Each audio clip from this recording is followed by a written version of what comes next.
How about expert corroboration? How about Danny Jawenko, 27-year controlled demolitions expert? It starts from below. They've simply blown away the columns. It's controlled demolition. A team of experts did this. It's professional work, without a doubt. How about Hugo Bachmann, Professor Emeritus, Chairman, Department of Structural Dynamics at Earthquake Engineering, Swiss Federal Institute of Technology. In my opinion, the building, World Trade Center 7, was with great probability professionally demolished. How about Kamal Obeid with Architects and Engineers for 9/11 Truth, a structural engineer? A localized failure in a steel frame building like World Trade Center 7 cannot cause a catastrophic collapse like a house of cards without a simultaneous and patterned loss of several of its columns at key locations within the building. Does that sound like fire? No. How about this forensic fire protection engineer, once again, Jonathan Barnett? We were surprised that Tower 7 collapsed, we being the team that investigated what occurred on that day. Building 7, do we have any foreknowledge of its destruction? We're moving the command post over this way. That building's coming down, says Chief Nick Visconti. Well, there was some structural damage, as we've noted, and they were concerned about it. By noon or 1 o'clock, they told us we had to move from the triage site up to Pace University, a little further away, because Building 7 was going to come down or being brought down, says Indira Singh, interviewed by Bonnie Faulkner on KPFA. Did they actually use the words brought down? Yeah, that's what they said. We're going to have to bring it down. This involves volition. Listen to these construction workers walking away from Building 7 and this police officer caught on CNN camera.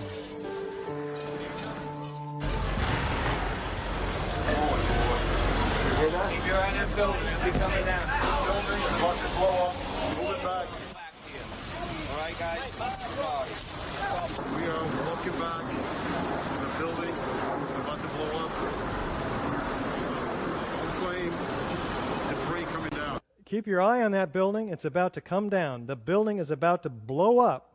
Flame and debris coming down. How do they know? And how about Kevin McPadden? What did he say?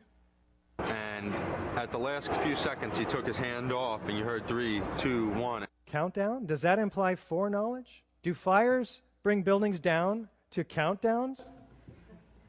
Unlikely. In fact, the BBC announces the collapse 20 minutes before it happened. It's true. Jane Stanley is here announcing it. She says the 47-story Solomon Brothers building close to the World Trade Center has also collapsed. And there it is standing behind her.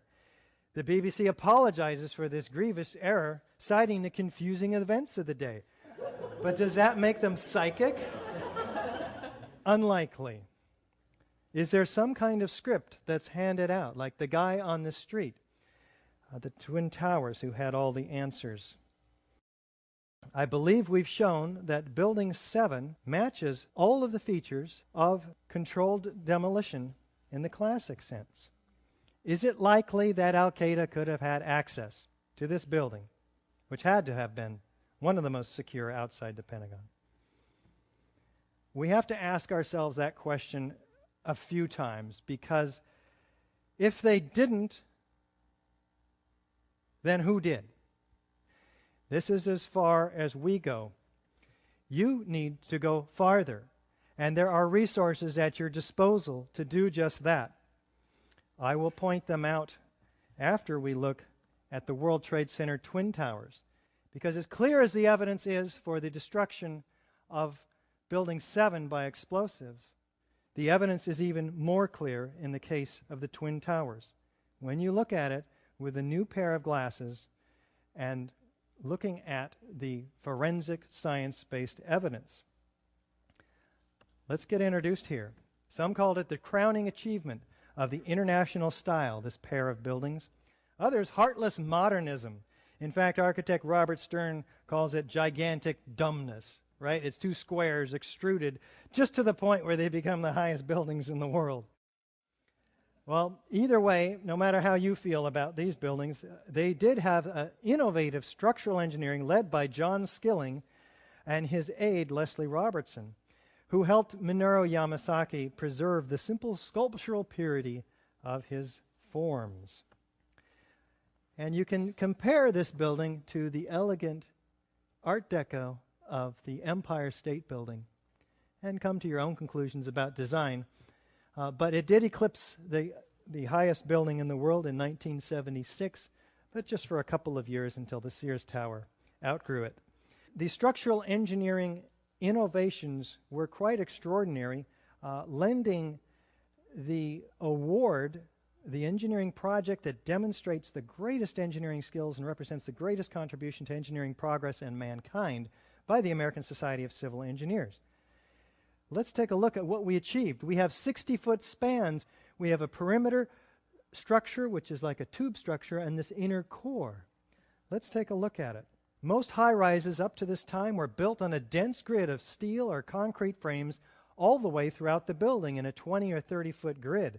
The Twin Towers were built as a tube structure with a very dense, strong mesh of steel surrounding the exterior and acting as a bearing wall, which resists the lateral loads, earthquake, and in the case of this building, particularly wind.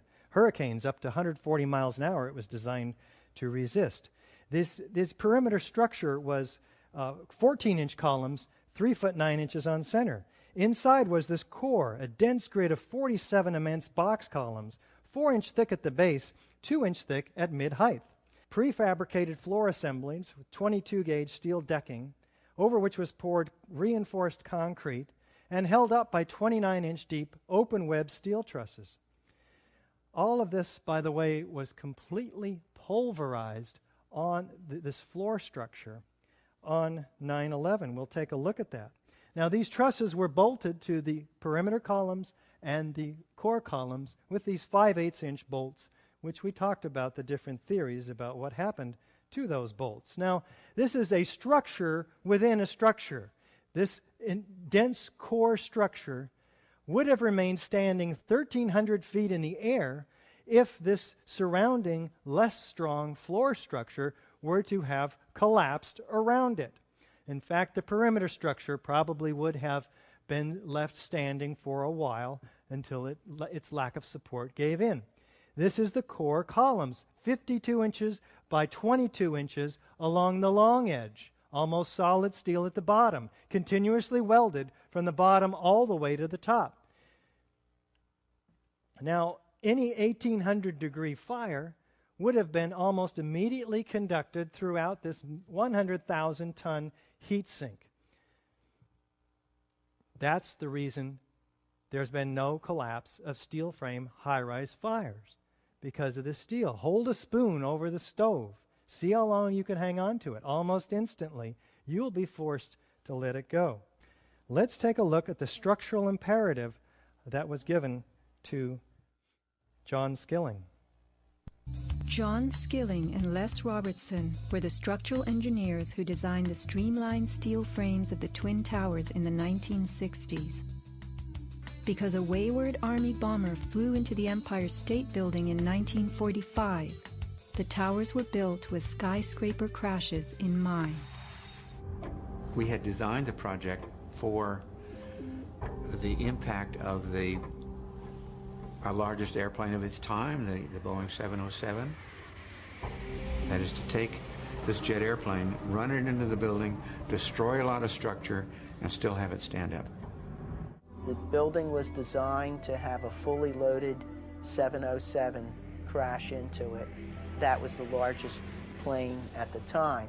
I believe that the building probably could sustain multiple impacts of jetliners because this structure is like the mosquito netting on your screen door, this intense grid, and the jet plane is just a pencil puncturing that screen netting. It really does nothing to the screen netting. A very robust structure, in fact.